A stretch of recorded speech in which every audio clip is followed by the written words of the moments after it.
Yes, well, as we get older and older, I'm 77 right now. You can't live forever, you know. So if this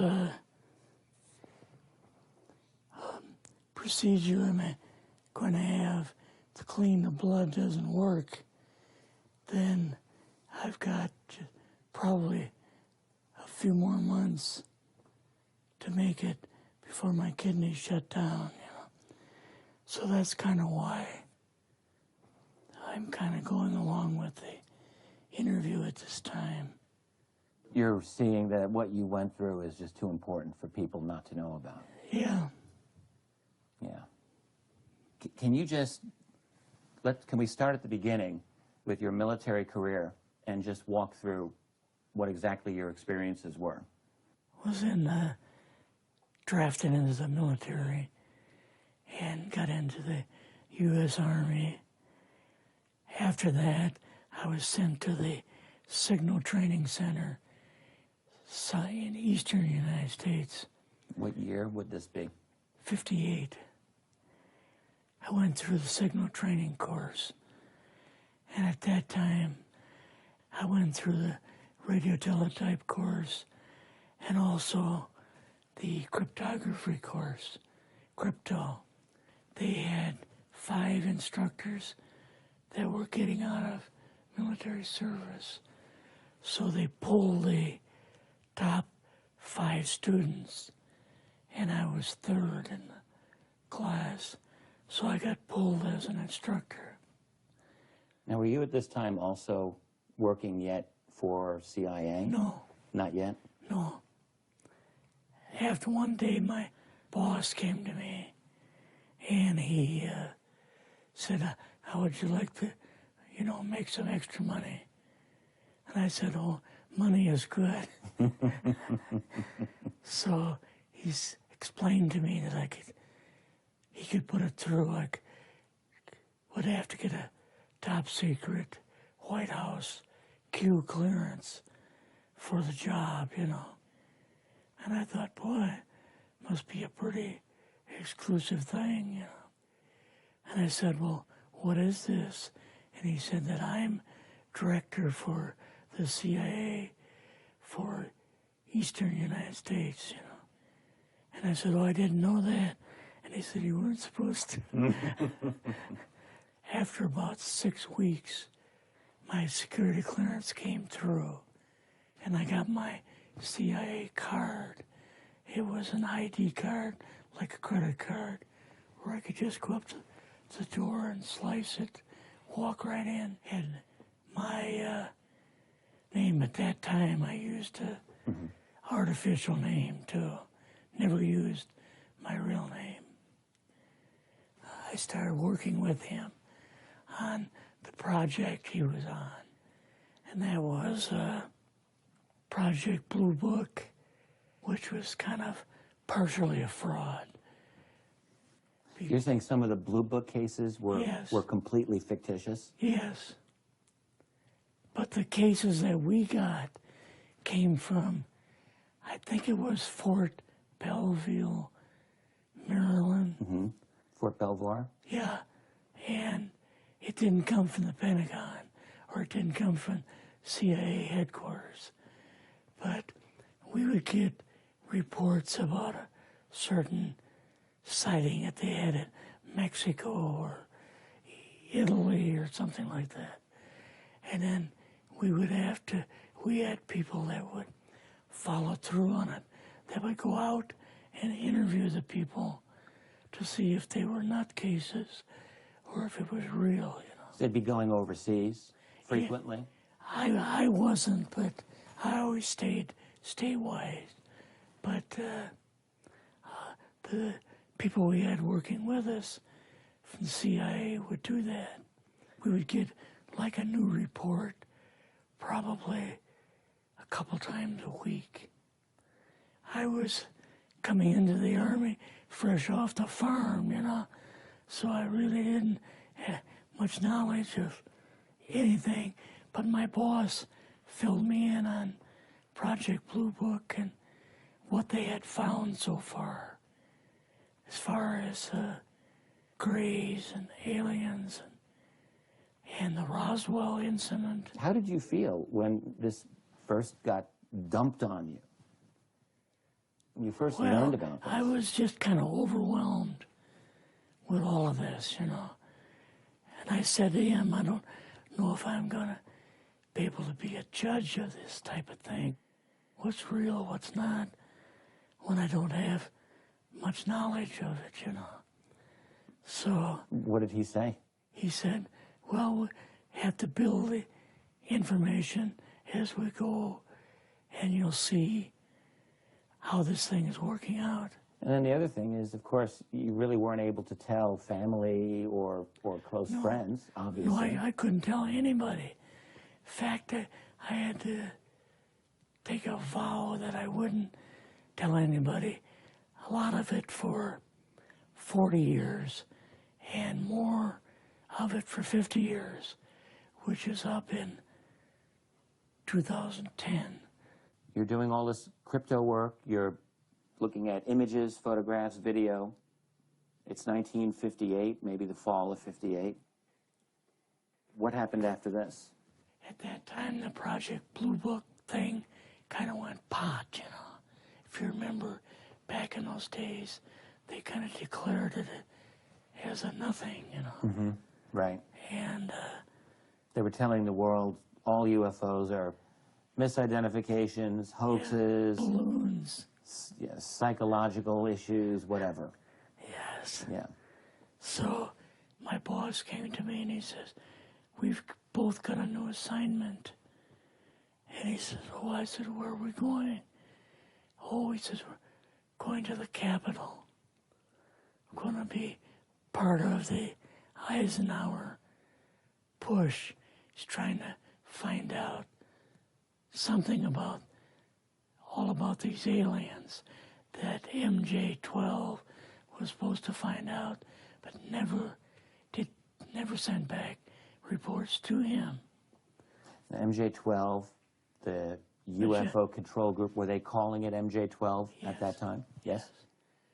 They called us in, went into the Oval Office, and President Eisenhower was there and Nixon, and they said, we called the people in from MJ-12 from Area 51 and S4, but they told us that the government had no jurisdiction over what they were doing. So being a general, past general, you didn't tell them to go to hell without any real good reason, you know. Mm-hmm. So he said, I want you and your boss to fly out there. I want you to give them a personal message. And he says, I want you to tell them, whoever is in charge, tell them that to get in, they have this week, coming week, to get into Washington and to report to me. And if they don't, I'm going to get the First Army from Colorado, and we're going to go over, we're going to take the base over. I don't care what kind of classified material you got. We're going to rip this thing apart. Eisenhower was going to invade Area 51. Yeah, with the First Army. So you go out with your superior. Yes. You fly out. You land. What happens? Can you describe this whole process? What you saw? It took us the 13 or 15 miles south to S4 and like different garage door openings. Okay. And in these garage door openings, they had like different saucer crafts. The very first one had the Roswell craft in. It was kind of crashed up, but apparently every alien that was in it died except for a couple. So you see the Roswell craft, and what are some of the others that you see? Well, the Roswell craft was really strange because it looked like real heavy aluminum foil. We could rock next to it, and you could rock it. The whole thing probably weighed 150, 300 pounds. Could they tell what the source of power was of this craft? Yeah, it was like a reverse gravitational thing of some kind. In fact, one later on, I got the mathematical code for reversing gravity in a 3x5 card. I guess there are different types of grays and so on. How did you see that evidence? Well, at the later on at S4, we viewed the autopsy film, and then the colonel said, "What we've got in here is we're interviewing a gray alien." All right, right there. How did you feel at that moment? Well, I thought, boy, we had no idea we were going to see the real thing. All we saw was film. You had to have a little bit of heart racing at that Yes. moment. My boss was able to go in and had a partial interview with him. So what did this gray alien look like? Could you describe him a little bit? This one looked a little bit oriental. So I'm just wondering if it looked almost human, what about this didn't look human? No, it didn't look human as far as the skin tone and basically the shape of it and the size.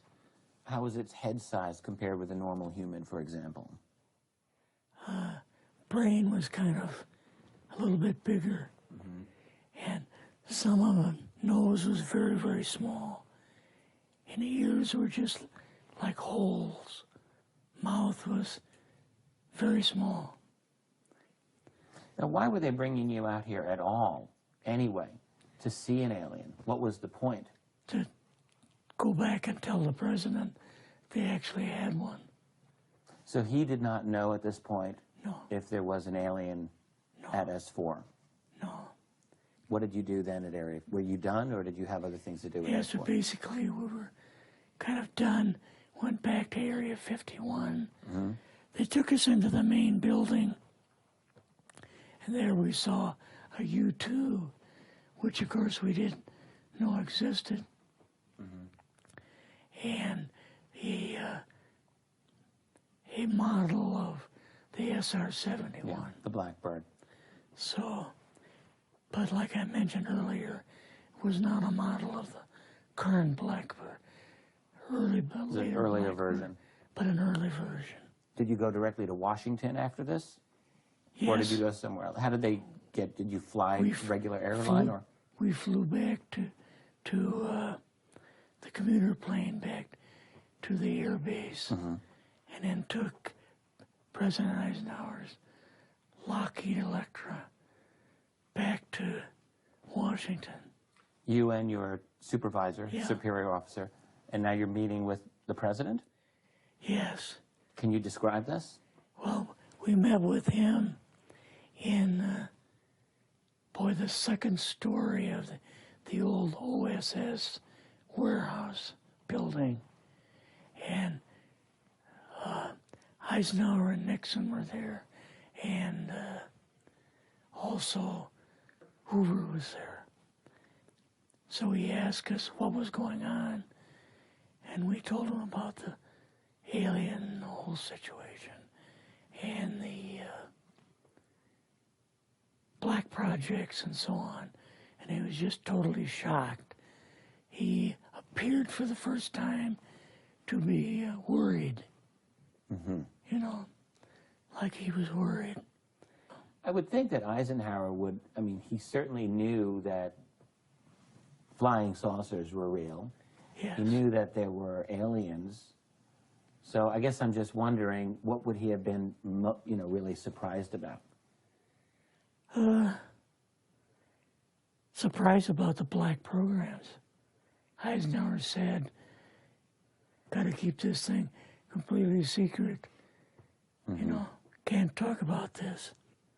Your actual name is, I mean, the name you grew up with, that was a different name than what you Yes, had in the... I never used it in the CIA at all. Now, what about today? You're going on the public record, and this is still sensitive information, even though earlier you talked about, you know, security oaths that maybe expire after a certain period of 50 time, years. but you're still concerned. Linda Motenau's phone call, her phone was tapped, and they got my phone number, and through the telephone company, they were able to find me, and so on. When they found you, what happened? I was going to a grocery store. Two guys in a black suits come out of a black Lincoln town car and came over to see me. And they told me that I better not publish anything or talk to Linda about any more things. So at that time, I did, you know, I stopped. That was enough to intimidate you. Yes. Rather remain anonymous. Never show my face on anything. Really, thank you for doing this. Yes. This was, I guess, kind of a good idea because I feel much better having talked about it. I kind of feel like there's a load off my shoulders. Really? Because I had an awful lot of secrets that I had kept over the years.